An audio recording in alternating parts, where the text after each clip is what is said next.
October 2nd, 2012. The port of Tema in Ghana. The ARA Libertad, a three-masted tall ship and the flagship of the Argentine Navy, arrives for a scheduled visit. But it doesn't leave. Instead, a Ghanaian commercial court judge named Richard Ajay Frimpong orders the warship to be impounded. It is a stunning international incident. But the entity behind the seizure isn't a rival nation or a hostile military force. It is a Cayman Islands subsidiary of a New York-based hedge fund, NML Capital. A single financial firm had managed to arrest a sovereign nation's naval vessel thousands of miles from home. It was the climax of a sprawling 15-year battle over money, sovereignty, and the exact meaning of international contract law. The roots of this standoff trace back to December 2001, when the Republic of Argentina suffered a catastrophic economic collapse. The country defaulted on its sovereign debt, an amount totaling somewhere between $82 billion and $93 billion, commonly referenced as roughly $100 billion. It was one of the largest sovereign defaults in history.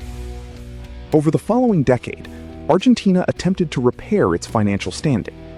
In 2005 and 2010, the government offered exchange bonds to its creditors, asking them to accept roughly 25 to 33 cents on the dollar. Approximately 93% of the bondholders accepted this restructuring. The crisis seemed largely resolved, at least for the vast majority of investors who took the loss and moved on. But a small fraction of the debt remained unrestructured. Enter Paul Singer, the billionaire founder of Elliott Management. Around 2008, his firm's subsidiary, NML Capital, began quietly acquiring Argentina's defaulted bonds on the secondary market. Because these were private secondary market transactions, the precise purchase price has never been publicly confirmed. However, it is widely estimated that NML Capital spent around $177 million, buying the debt at an average of 20 to 28 cents on the dollar. But Singer's firm had no intention of accepting Argentina's restructured terms. Instead, they sued the Republic of Argentina in the United States District Court for the Southern District of New York.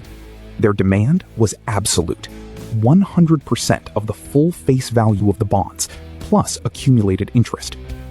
To get it, they began a relentless global campaign to track down and seize Argentine state assets. The dispute quickly escalated into a bitter ideological and legal war. On one side, United States financial institutions framed the litigation as a simple matter of enforcing contract law and demanding accountability. On the other side, Argentine President Cristina Fernández de Kirchner fiercely refused to negotiate, condemning the holdouts as vulture funds engaged in predatory exploitation. This tension exploded into view with the detention of the ARA Libertad in Ghana. President Kirchner was forced to evacuate over 300 crew members from the impounded ship in October 2012. Argentine Foreign Minister Hector Timerman publicly condemned the detention. While a Ghanaian commercial court ruled that domestic law allowed the seizure, the International Tribunal for the Law of the Sea, an independent judicial body in Hamburg, disagreed. In December 2012, they unanimously ordered Ghana to unconditionally release the warship, ruling that military vessels hold absolute sovereign immunity. But the real battlefield remained in a Manhattan courthouse. In New York, Judge Thomas Grisa was presiding over the case, maintaining jurisdiction over Argentina's 1994 Fiscal Agency Agreement. In November 2012, Judge Grisa made a highly controversial ruling. He focused on the Pari Passu clause in the bond contract.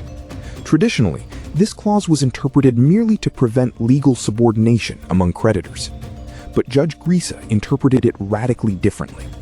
He ruled that it required equal proportional payments, meaning Argentina could not legally pay its restructured bondholders unless it simultaneously paid NML Capital. In June 2014, the United States Supreme Court declined to hear Argentina's appeal. This trapped the nation in a legal vice. On July 31, 2014, a U.S. court injunction physically blocked payments to the exchange bondholders. Argentina, completely boxed in, entered a selective default on $29 billion of restructured debt. The paralyzing technical default lasted until a political shift finally broke the stalemate. In December 2015, Mauricio Macri took office as the new president of Argentina. Unlike his predecessor, Macri was willing to negotiate to restore his country's access to international capital markets. Under the mediation of U.S. court-appointed Special Master Daniel Pollack, the two sides sat down to end the 15-year litigation. In early 2016, Argentina reached a massive settlement with the main holdout creditors for approximately $4.65 billion. NML Capital received between $2.28 billion and $2.4 billion. Based on their estimated $177 million purchase price, NML Capital achieved an estimated return of 1,180% to 1,350% on their initial investment. This astronomical payout permanently altered the landscape of global finance. A single hedge fund had managed to outmaneuver an entire sovereign nation, leveraging a New York courtroom to force a massive transfer of wealth.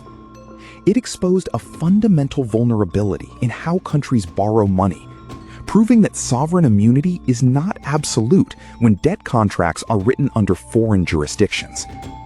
The saga of the ARA Libertad and the billions of dollars that followed stands as a stark testament to the sheer power of relentless litigation.